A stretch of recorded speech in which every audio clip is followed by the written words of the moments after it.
Hello, welcome to your Epic Life podcast. Today we are here to talk about gratitude. I am a little embarrassed to even say this. Okay, I'm not, but I first thought gratitude was such a buzzword. Um, I was like, yeah, I'm thankful. I have gratitude. What's the big deal? And then there was also a point, I will say, as I got into practicing more mindfulness and all this stuff, where I was like, gratitude stinks. Gratitude. I think this was really being overwhelmed in taking care of other people. And it was toxic positivity disguised as gratitude. I actually had a nurse come to me and say, "Hey, Christy, here's the deal. Our work is," this was during COVID, "our work is trying to do all these things for mental health, and they want us to like get together and like think of all the things we're grateful for all the time. And it's really kind of just annoying the crap out of me." And I was like, yeah, I totally understand it. So here's the deal on gratitude. Gratitude is important because our brain has a negativity bias. We naturally are focused on all the negative things around us. It is the way our brain works because it's a default mechanism that we're always like scanning for danger and problems so we can avoid them, adjust, survive, do what we need to do. Unfortunately, it's doing it all the time. So we're noticing all the negative things like that went wrong, that went wrong, that went wrong. And we don't notice the positive in as much. One way of saying is people say our brains are like Velcro to the negative and like Teflon to the positive of like, it just, it doesn't stick. It doesn't stick. So when we know the purpose of gratitude, I think it becomes an easier to understand practice and one that we can develop a relationship with. The purpose is to help us see the whole big picture, not to only focus on the positive, but to No, see the big picture. yeah. And to add to that as a practice, I mean, we can talk about the brain here, like literally, as she said, there is a part of your brain called the reticular activating system that takes all the input in the world. There's no test at the end of this, right? But all the input and filters out what it doesn't think you need. So because there's so much input. So if you are focused negatively, as we have that negativity bias, you're not seeing the positive things because your brain legitimately is filtering it out. So you're only seeing those things. And a way, as an example, to just practice this and to like understand how your brain works that way. So you can then take the rest of what we have to say and be like, oh, I can at least figure out what that means. If I asked you to close your eyes right now and then think of a color like green. Now open up your eyes and see all the green things around you. Look around your room, looking for the green things. Are you noticing things in your space that you were not necessarily paying attention to and noticing before? I used to do this when I was driving to work, and it would start to like freak myself out. I'm like, okay, stop paying attention because they're like to all the orange things, because you start seeing, like, as a practice, if you start looking for that color. I said the word orange and like, oh, there's the piece of paper over there that's like underneath of the books on my shelf, and there's that notebook over there. Like, it's just a way to help you understand that this is not made up things that we're telling you. Your brain really does, when you're actively focused on something, show you different input. It's always been there. That piece of paper has been sitting there probably for a year, but I don't notice it every single day unless I'm looking for the orange things. So if we are not choosing to find time to actively look for the things that we can be grateful for, we might not notice that they're there. Yeah. Yeah. Yeah, there's somebody that calls it the practice of just looking for the good. And Yeah. I always say it like also maybe this is just me, but sometimes my brain is like, oh, I'm supposed to just say these things I'm grateful for, of course, the people I love in my life and all of that. But you get to open it up to like, what are you enjoying in life? Any of it? Like, what are your favorite foods? Like, what um was a good snack that you love to have, and you're grateful you're here at a time on earth that you get to have it. Um, because just noticing more of those enjoyable moments and those things that, like, oh, I'm grateful for that, really can help us shift our lives and just notice some more of that. Um, yeah, and it's just, again, another powerful practice of practicing gratitude and what we're thankful for, not because we should feel um, bad or indebted to anything, but because we get to live a life where we notice the good things as well. Yeah. And to reemphasize, that does not mean that the hard stuff that you're experiencing isn't valid and true. And if, if you're putting it into a practice, I mean, I'm with you. Like when it first came out of like, I don't know, was it Oprah 15 years ago? Like who made like a gratitude journal? I probably was not Oprah, but I think I probably first heard it from Oprah. And if I'm imagining the first time I started doing a gratitude journal was probably 20 years ago. Like when I first made an attempt to write down 5 things that I was grateful for at the end of the day. So this is not a new practice. When you're actually making that commitment to, for me, at least I'm going to speak for myself here. If I'm making a commitment to myself that, what, before I go to bed or when I first wake up, I'm going to actually write down 5 things that I'm grateful for. It also helps me remember during the day to look for things that I can ultimately be grateful for later. And it's a way of training my brain to actively look for the positive as well as the, lying at the door, the things that need urgent attention Yeah. or will take me down. So for my own personal practice, when I fall out of, which I do, by the way, I Yes. often fall out of practice of not writing the things down. And when I notice that I'm feeling less and less grateful in my life and noticing a lot of the harder stuff, it's when I choose to make the switch to, okay, I get to look for this again because it's always there. It is there. There are so many things that I can be grateful for, and actively start a practice of writing, 5 things that I'm gonna pay attention to, and it makes a difference in days. It really does. It's that, like, gives you hope.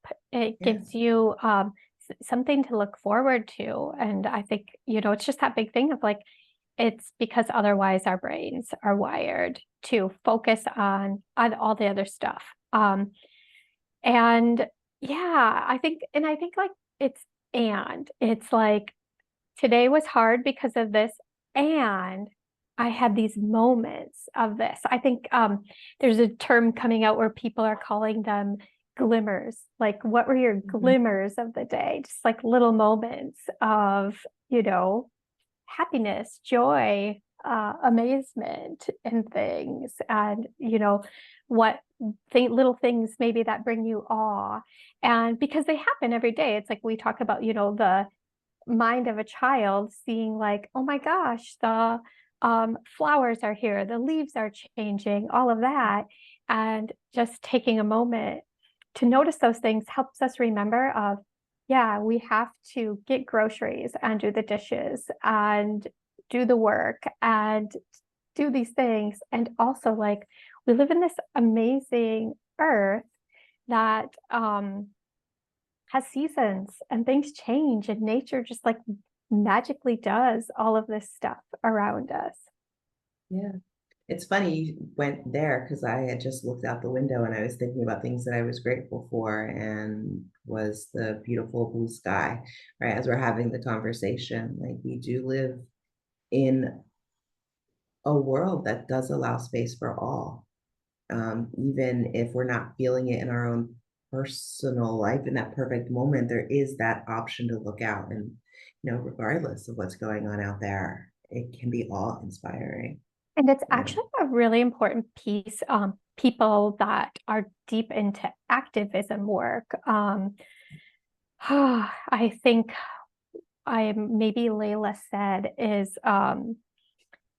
somebody that, like, I read her book of just being an ally, um, and how when we're in activism work and we're trying to make change and we're fighting for people's rights, whatever, whether it's, color of their skin or sexual orientation or just, all the crazy stuff going on in the world, religion, all of that, it isn't sustainable to constantly be in that. I think because like that same thing, you just feel like you're always fighting and never getting anywhere, that having this practice of like looking for gratitude, celebrating like, okay, this was, a win, taking little breaks to help you, like, then you can come back to that. It's just such an important tool. Yeah. It is. And that's, you don't think about that often, but in that, right, when you are in that activism work and working to change a system, a world, like it's so large that even though your goals are clearly beautiful and something that people should be grateful that you're taking that effort, you tend to be in the muck of not seeing it because that's how you create the change. And for those of you that are sitting there, I think we're all activists in some way. That probably gets to be another topic. Like we can have, activism that doesn't necessarily mean that you are tying yourself to a tree or speaking on a large global scale and still Yes. be an activist. And for those of you that are in the young babies at home or new job or caring for elders and just in the thick of life that can feel overwhelming, gratitude is there for you as well. Like that is just as valid of a reason to be able to say, and I deserve to be able to see the positive as well as the stuff that's feeling hard, and be grateful for, I find gratitude for things like a hot cup of coffee. I am Yeah. grateful for the air. I am grateful for a cat that is a PIA but makes me smile every single day for silliness. Like whoever knew? I despised cats until a year ago. I had no idea that I didn't actually despise cats, and I find it fascinating. Finding things that bring you joy or awe or a smile or a chuckle. Yeah. Um, this just makes me think of, there's a book by Robin Wall Kimmerer, and she is a Native American and a botanist. And it is called Braiding Sweetgrass. And it is the most beautiful book because somehow she's also an amazing storyteller. Well, not somehow, like very Yeah. important part of Native American culture, beautiful part of it. And she weaves together these stories that bring science and Native American culture about plants. And somehow they're often related to motherhood. So if you ever get a chance to read that book, it is so good.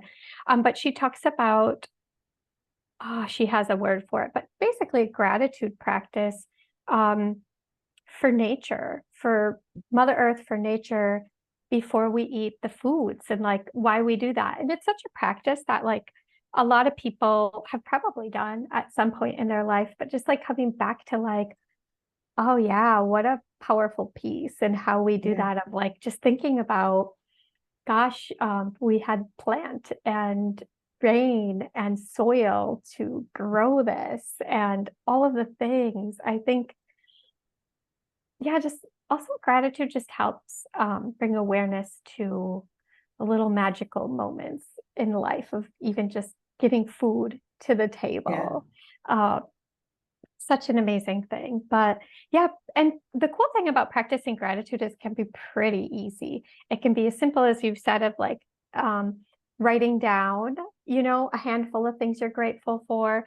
It can be a practice I like to sometimes at the end of the day, get in bed, is like, what are 3 things I'm grateful for today? Also can help kind of, your thoughts before bedtime can influence your dreams.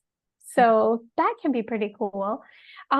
It can be listening to a gratitude, like practice that is led by somebody else, but it really can be that simple and does actually show shifts in your brain when you do it.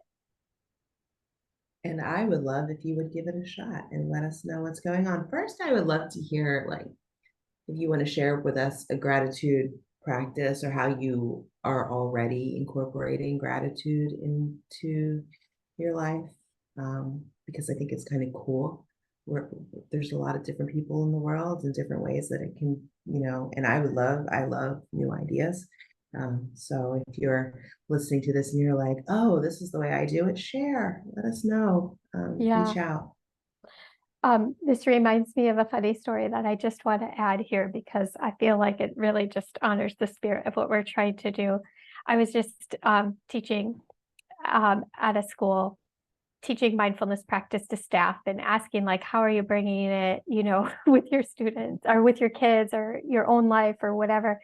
And a parent shared that like thought that it would be this amazing idea to practice at bedtime with young kids. We all know how that goes, right? That crazy time of, I just thought I would ask them like, hey, what's one thing you're grateful for today, grateful about today? Like beautiful practice, right? It just seems Mhm. like amazing. And she's like, basically pretty quick they learned that it was a great way to stall bedtime. Kids are geniuses. Yeah. Like, was just talking and it went on and then like somebody else had this idea and it was like great, but it also was bedtime.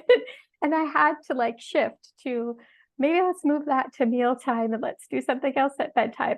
And maybe that will work for you and your kids at bedtime. But I just want to share the realistic, like we could paint Yeah. this picture of like, hey, try this. And it's okay if you're like, that that didn't work. It's totally okay. It Come back really is. to another plan because then I was sharing of a time. Um, oh yeah, just my kids. It brought me back to all the memories of kids and the bedtime stalling. Like they are geniuses of all of the stuff that they would do. Yeah, they Oh, they they really are. I mean, that was used to be the hardest time when my children were younger until I hmm. actually broke down one day and I said, I can't. I mean, chose to be honest with them when they were toddlers. Like, I'm finding this hard. How do Yeah, you think we can do this differently? And amazingly, believe it or not, 3 and 4 year old children can have amazing ideas of yeah. how things can be done differently. But, This makes me you feel know, like we've got another podcast episode of yeah, bedtime because, yes, definitely. And I've yeah, got some mindfulness practices that people have shared, like, whoa, that was amazing. They fell asleep. So, yeah, yes, yes. So, yeah, your action step is just practice some gratitude, play around with it, experiment with how it works for you, and let yourself open your brain to all of the stuff that's going on in a day versus just what it loves to be focused on, Velcroed to the not so yeah. great stuff. Yes, I hope you see the epic this week as well as feel epic. We'll see you next time.